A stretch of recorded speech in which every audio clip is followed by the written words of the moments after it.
Exceptionally intuitive people typically find it very difficult to find the words to express what it is that they know.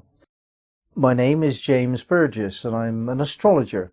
I think we can all agree that self-discovery is an important area of spiritual development, and astrology is a key tool for that, of which the cherry on the cake in my mind is Sabian Symbols.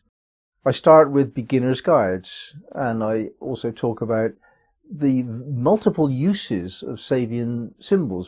I've discussed certain aspects of astrology which are rather more obscure, such as how to find your part of fortune and what that means. Also, what is a karma or a dharma aspect in your chart. But mainly I'm focusing on each of the 360 degrees of the zodiac. I'm going to deliver these videos day by day, and so if you really want to be notified of anything new that I'm doing, you might like to subscribe.